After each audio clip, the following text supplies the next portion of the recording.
Hello everyone, welcome to EduTab. So in today's 50 days 50 mark series, we'll be discussing the topic non-performing assets. तो एक bank जो पैसा earn करता है, assets पे करता है। बैंक की एसेट्स क्या है? उनके लोन्स हैं। बैंक लोन देते हैं 50 लाख का और विद इंटरेस्ट उन्हें 60-70 लाख वापस आ रहा है। तो ये उनकी एसेट्स हैं। लेकिन अगर ये एसेट्स पैसा जनरेट करना बंद कर दें तो वो नॉन परफॉर्मिंग हो जाती है। अगर बैंक कोई लोन देता है, कोई कैश क्रेडिट फैसिलिटी देता है, 90 दिन से ज्यादा हो गए और पैसा वापस नहीं आ रहा, चाहे इंटरेस्ट का चाहे प्रिंसिपल का, कोई भी अमाउंट पेंडिंग रह जाता है, 90 दिन से ज्यादा हो चुके हैं, तो वो नॉन परफॉर्मिंग एसेट बन जाता है। अगर आपका ओवरड्राफ्ट फैसिलिटी है, कैश क्रेडिट फैसिलिटी है, अगर वो आउट ऑफ ऑर्डर है 90 दिन से ज्यादा, तो वो नॉन परफॉर्मिंग है।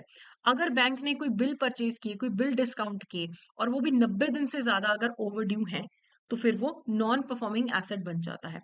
अगर बैंक शॉर्ट ड्यूरेशन क्रॉप के लिए लोन देता है और 2 क्रॉपिंग सीजन तक अगर बैंक का पैसा ओवरड्यू रहता है, तो वो नॉन परफॉर्मिंग एसेट है।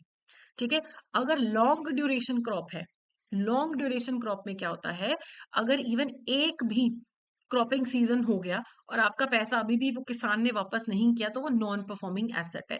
इसके अलावा बैंक कोई लिक्विडिटी फैसिलिटी देता है, कोई डेरिवेटिव ट्रांजेक्शन है, आपको बस 90 दिन याद रखना है, 90 दिन पार हुए एनपीए बन गया। आउट ऑफ ऑर्डर 90 दिन तक, मैंने बोला कि अगर 90 दिन तक आउट ऑफ ऑर्डर है, उसके बाद वो एनपीए बन जाता है। आउट ऑफ ऑर्डर होने का मतलब है कि अगर कस्टमर ने अपनी सैंक्शनड लिमिट से, ड्रॉइंग पावर से ज्यादा पैसा विड्रॉ कर लिया, 90 दिन हो गए, तो वो आउट ऑफ ऑर्डर है। ठीक है। अगर किसी कस्टमर ने पैसा तो विड्रॉ कर लिया लेकिन 90 दिन से ज्यादा हो गए, कोई पैसा क्रेडिट नहीं किया, कुछ भी वापस नहीं किया बैंक का, तो वो आउट ऑफ ऑर्डर है। ठीक है। अगर कस्टमर ने पैसा कुछ वापस तो किया लेकिन वो इतना कम वापस किया कि वो इंटरेस्ट भी कवर नहीं कर पा रहा, तो वो आउट ऑफ ऑर्डर हो जाता है। ठीक है। तो एसेट्स को हम क्लासिफिकेशन करते हैं स्टैंडर्ड, सब स्टैंडर्ड, डाउटफुल और लॉस एसेट्स। स्टैंडर्ड एसेट होती है, अभी कोई रिस्क नहीं है, नॉर्मल पैसा वापस आ रहा है बैंक का। ठीक है। तो वो स्टैंडर्ड एसेट है, कि एनपीए नहीं है तो वो स्टैंडर्ड एसेट है। अगर एनपीए हो गई, एनपीए होने के बाद जो पहले 12 महीने होते हैं, वो सब स्टैंडर्ड एसेट बोला जाएगा। आज मेरा लोन अगर एनपीए हो गया, तो उसे सबसे पहले सब स्टैंडर्ड बोला जाएगा। 12 महीने तक या 12 महीने से कम का समय हुआ है अभी एनपीए बने, तो वो सब स्टैंडर्ड है। अगर एनपीए बने 12 महीने हो चुके हैं, 12 महीने से ज्यादा हो चुके हैं, तो फिर वो एसेट डाउटफुल एसेट बन जाती है। पहले साल उसे डी 1 बोला जाता है, 1 से 3 साल में उसे डी 2 बोला जाता है, और 3 से ज्यादा साल में वो डी 3 कैटेगरी में चला जाता है। यानी कि एनपीए हुए 12 महीने हो गए, 1 साल हो गया। ठीक है। 1 साल बाद पहला 1 साल डाउटफुल, 1 से 3 साल डी 2, और 1 से 3 से ज्यादा साल हो गए तो डी 3 कैटेगरी में वो लोन चला जाता है। तो डाउटफुल में भी डी 1 डी 2 डी 3 पता लग जाता है कि कितना टाइम हो गया एनपीए हुए। और जब लॉस एसेट कब होता है, जब बैंक या आरबीआई या कोऑपरेटिव डिपार्टमेंट या कोई ऑडिटर ये बात बोल दे, ये फाइनलाइज कर दे कि इस एसेट से, अब इस लोन से आपको पैसा वापस नहीं आ सकता, तो वो लॉस एसेट हो जाता है। उसे टोटली या पार्शली फिर राइट ऑफ करना पड़ता है, अपने अकाउंट से राइट ऑफ करना पड़ता है। ठीक है। अब कई बार क्या होता है, एसेट की वैल्यू में इरोजन हो जाता है, जो सिक्योरिटी गिरवी रखी होती है। ठीक है। कई बार क्या होता है, अब मान लो एक कस्टमर ने आपके पास एसेट गिरवी रख के लोन ले लिया। ठीक है। बैंक ने उसकी इंस्पेक्शन करी, लोन था 10 लाख का और एसेट की 12 लाख की वैल्यूएशन थी, या मान लो 15 लाख की वैल्यूएशन थी। ठीक है। बैंक ने आपको लोन दे दिया, अच्छा खासा मार्जिन है, लोन आपको दे दिया। जब बैंक ने या आरबीआई ने इंस्पेक्शन के टाइम पे इस सिक्योरिटी की वैल्यू चेक करी, जो पहले 15 लाख थी, अब वो रह गई है 6 लाख, यानी कि जितनी प्रीवियसली असेस्ड वैल्यू थी, उसके 50% से भी कम वैल्यू बच गई है अब एसेट की, जो गिरवी रखी हुई थी, जो सिक्योरिटी रखी थी, उसकी वैल्यू 50% से भी कम रह चुकी है। तो ऐसे एनपीए अगर हो जाए, ऐसे एनपीए को सीधा डाउटफुल की कैटेगरी में डाला जाएगा, सब स्टैंडर्ड की कैटेगरी में नहीं डाला जाएगा। कि जब इंस्पेक्शन हुआ, पता लगा कि ये तो, हम तो 15 लाख की सोच रहे थे, ये तो 50% से भी कम वैल्यू रहेगी, तो वो सीधा डाउटफुल कैटेगरी में एनपीए जाएगा। दूसरा, अगर आप सिक्योरिटी की वैल्यू चेक करते हो और उसकी वैल्यू इतनी कम है कि वो लोन का 10% से भी कम कवर कर पा रही है, लोन है 1 करोड़ का और एसेट बची है 6 लाख की, लेस देन 10%, जितना अकाउंट है, लोन है, उसके 10% से भी कम बचा है, तब आप क्या बोलते हो, ऐसे एसेट को आप फिर मानते हो कि सिक्योरिटी है ही नहीं है, 1 करोड़ के बदले में 6 लाख क्या ही है, आप सिक्योरिटी की एग्जिस्टेंस को इग्नोर कर देते हो और एसेट को सीधा लॉस एसेट मान लेते हो, सीधा लॉस एसेट की कैटेगरी में डालते हो। फिर एक कॉन्सेप्ट आता है स्पेशल मेंशन अकाउंट्स का। देखो, 90 दिन के बाद तो एनपीए हो जाएगा, लेकिन क्या 90 दिन तक बैठ के इंतजार करते रहे एनपीए होने का? उससे पहले भी कुछ हमें ध्यान रखना चाहिए। तो जो हमारी स्टैंडर्ड एसेट्स होती है उनमें भी आगे फर्दर कैटेगराइजेशन है। रेगुलर होता है जब कोई डिले नहीं है, बिल्कुल टाइम पे लोन वापस आ रहा है, तो उसे बोला जाता है रेगुलर एसेट है। स्टैंडर्ड के अंदर रेगुलर है। अगर एक भी दिन का डिले हो गया, एनपीए नहीं हुआ, लेकिन एक दिन भी डिले हुआ, तो उसे स्ट्रेस्ड एसेट बोला जाता है। 1 से 30 दिन हुए, एसएमए 0। एक से एसएमए 1 होता है 31 to 60 डेज हो गए, और एसएमए 2 होता है 61 to 90 डेज का डिले हो गया। 90 डेज होते ही तो एनपी हो जाएगा, लेकिन उससे पहले 30 दिन एसएमए 0, उसके अगले 30 दिन एसएमए 1, उसके अगले 30 दिन एसएमए 2। स्ट्रेस में आ चुकी है एसेट, स्ट्रेस में आ चुकी है, यानी कि फ्यूचर में एनपी होने के चांस हो गया।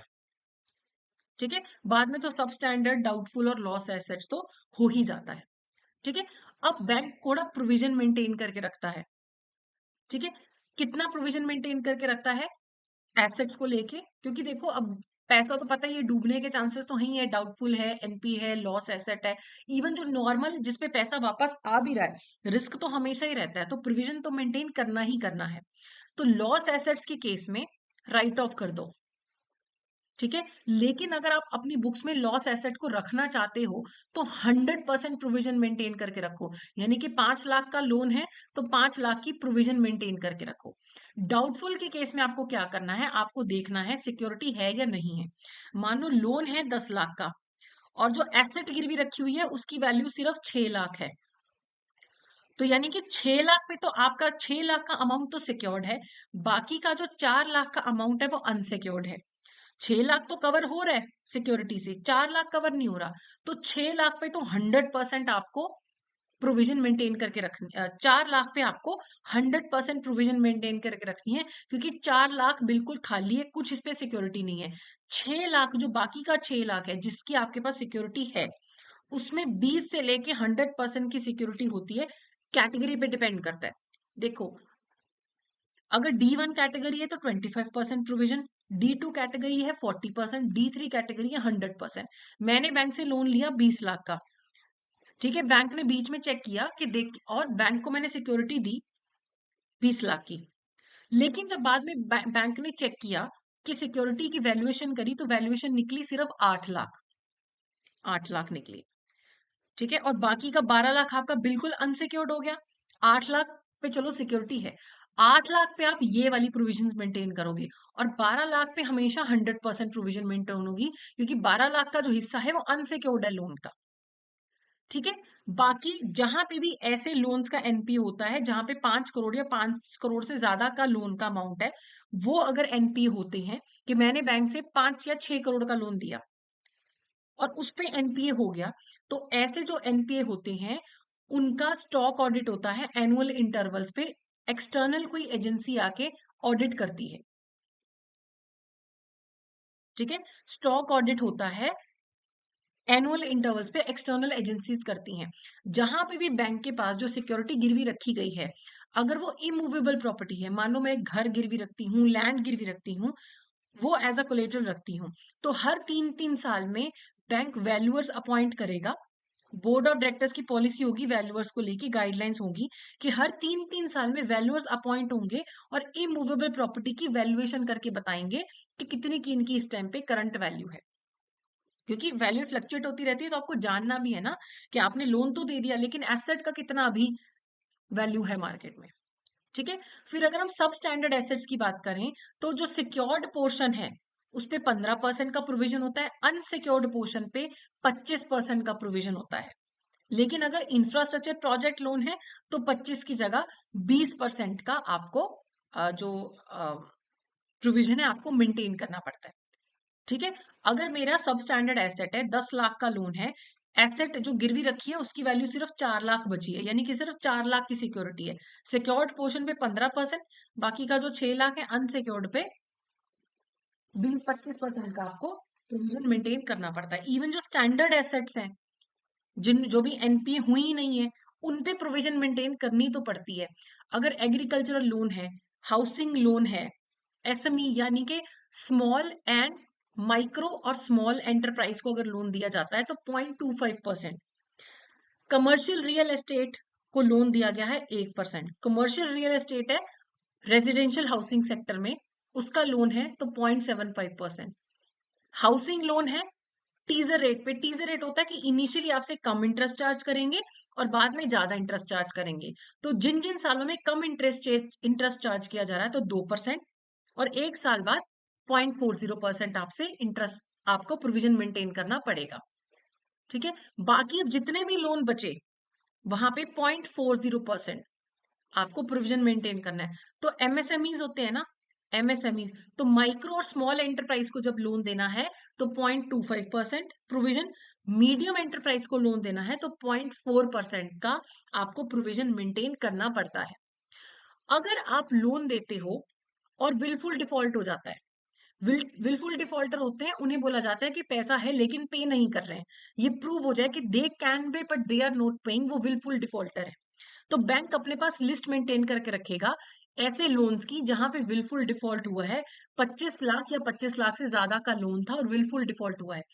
कुछ के अगेंस्ट बैंक ने सूट फाइल किया हुआ है, कुछ के अगेंस्ट नहीं सूट फाइल किया हुआ, लेकिन बैंक लिस्ट मेंटेन करके रखेगा और क्रेडिट इंफॉर्मेशन कंपनीज को बताएगा कि ये लोग हैं जिन्होंने विलफुल डिफॉल्ट किया है। मान लो एक कंपनी आपसे लोन लेने आती है, ठीक है, उनकी लिस्ट ऑफ डायरेक्टर्स में ऐसे ऐसा कोई डायरेक्टर है जिसका नाम आपकी विलफुल डिफॉल्टर की लिस्ट में आता है। एक टाटा कंपनी आपसे लोन लेने आ रही है, उनके 10 डायरेक्टर में से एक डायरेक्टर ऐसा है जिसका नाम आपकी विलफुल डिफॉल्टर की लिस्ट में एक से ज्यादा बार आ चुका है, एक से ज्यादा बार वो विलफुल डिफॉल्टर रह चुका है।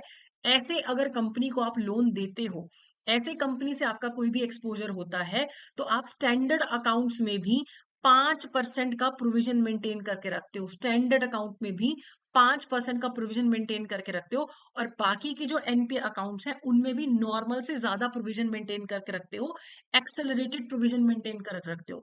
नॉर्मल सब स्टैंडर्ड में इतनी कर रहे हो तो इनमें इतनी करनी पड़ेगी। नॉर्मल अगर आप डाउटफुल में 25% कर रहे हो सिक्योर्ड पे, यहाँ पे 40 करनी पड़ेगी।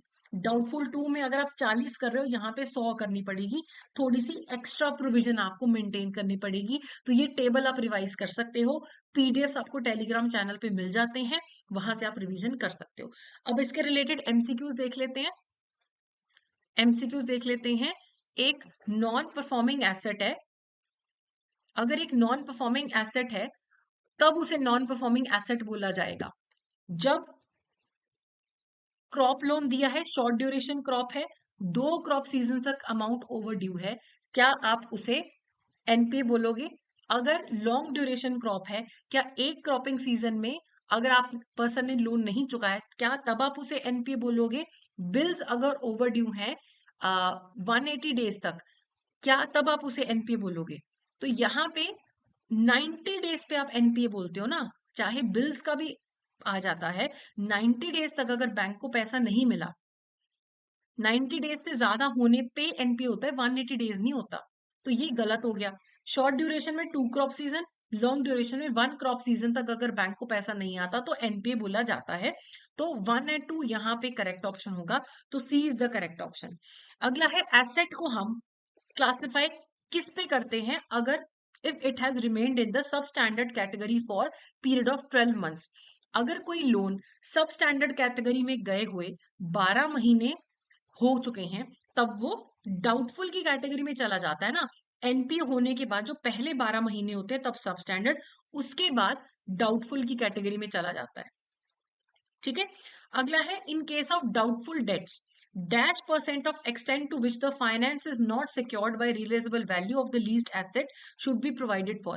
अगर आपकी डाउटफुल एसेट है, ठीक है, अनसिक्योर्ड पोर्शन पे आप 100% प्रोविजन मेंटेन करके रखते हो। डाउटफुल है अगर एसेट आपकी, और अनसिक्योर्ड पोर्शन पे 100% आपको प्रोविजन मेंटेन करना पड़ता है। आखिरी क्वेश्चन का आंसर आप मुझे कमेंट सेक्शन में देना। स्पेशल मेंशन अकाउंट किसको बोला जाता है? जिसमें हाई बैलेंस हो, जिसमें सस्पिशियस ट्रांजैक्शन होती है, जिसमें early sign of stress show हो जाते हैं, जहां पे वीआईपी क्लाइंट्स का अकाउंट है। इसका आंसर आप कमेंट सेक्शन में देना। तो ये था हमारा आज का session. That's it for today. Thank you so